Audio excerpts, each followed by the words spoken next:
বাংলাদেশের 100-ও বেশি লোক ভারতের কারাগারে বন্দী আছে। ইলিয়াস আলীর স্পষ্ট অবস্থান জানানো, এটা সরকারের দায়িত্ব। যেহেতু বর্তমান সরকার ক্ষমতায় আছে, তাদের কাছে বিশেষভাবে অনুরোধ করব, এর একটি সমাপ্তি প্রয়োজন। সেই সমাপ্তি যেন তারা দ্রুতই করে। এ ধরনের একটি বিষয় নিয়ে দীর্ঘদিন ধরে মানুষের জীবন চলতে পারে না, পর্যন্ত সরকারের পক্ষ থেকে কোন ধরনের কোন সুস্পষ্ট বক্তব্য আমরা পাইনি।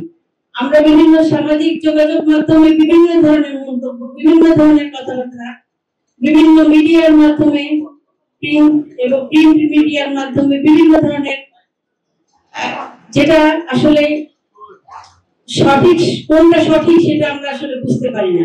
ওয়ালটন আবারও মিলিয়নিয়ার অফারে ওয়ালটন ফ্রিজ কিনে আপনিও হয়ে যেতে পারেন মিলিয়নিয়ার। একবার পজিটিভলি খবর প্রকাশ করা হয়, আবার নেগেটিভলি। সম্প্রতি একটি খবর গুম কমিশনের থেকে, আন্তর্জাতিক অপরাধ ট্রাইব্যুনাল থেকে বলা হয়েছে যে বাংলাদেশের 100-ও বেশি লোক ভারতের কারাগারে বন্দী আছে। এটা হলো রিসেন্ট খবর। তো আমরা আসলে সত্যি কনফিউজ। আর আমরা 13 বছর ধরে প্রতি বছরই এই গুম দিবস পালন করা, এইটা নিয়ে কথা বলা, আমরা ক্লান্ত হয়ে গেছি। আমরা চাই না যে ভবিষ্যতে যেন আমাদের এরকম একটি দিবস আবার পালন করতে হয়। আমরা বর্তমান সরকারের কাছে সুস্পষ্টভাবে জানতে চাই যে আপনারা আপনাদের গুম কমিশন, আন্তর্জাতিক ট্রাইব্যুনাল, যেটাই গঠন করে থাকেন না কেন, গুমের বিষয়ে আপনারা কি করেছেন সেটা স্পষ্ট করুন।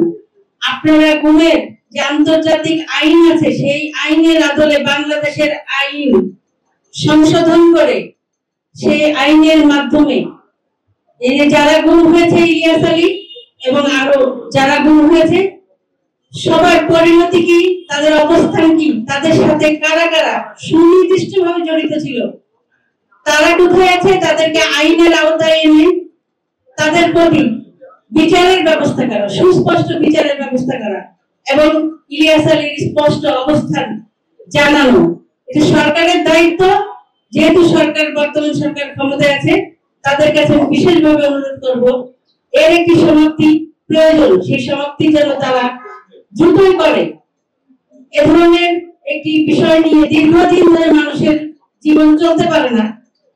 আর বাংলাদেশের বর্তমান অন্তর্বর্তীকালীন সরকার যে সংস্কারের কথা বলেছে, যে পরিবর্তনের অঙ্গীকার নিয়ে সরকার ক্ষমতায় এসেছে, সেটা যেন আমরা দৃশ্যমানভাবে দেখতে চাই, সেই প্রত্যাশা ব্যক্ত করছি। সবাই ইলিয়াস আলীর জন্য দোয়া করবেন। আমরা পরিবার এখনো প্রত্যাশা করি ইলিয়াস আলী আছে এবং একদিন ফেরত আসবে। সেই প্রত্যাশা যেন সঠিক হয়, সেই প্রত্যাশা সবার কাছে রাখছি। সবার দোয়া ইলিয়াস আলীকে রাখবেন। সবাইকে ধন্যবাদ জানাচ্ছি। আসসালামু আলাইকুম। বেগম খালেদা জিয়ার সুস্থতা কামনা করছি। তারেক রহমান জিন্দাবাদ। ধন্যবাদ সবাইকে। আসসালামু আলাইকুম।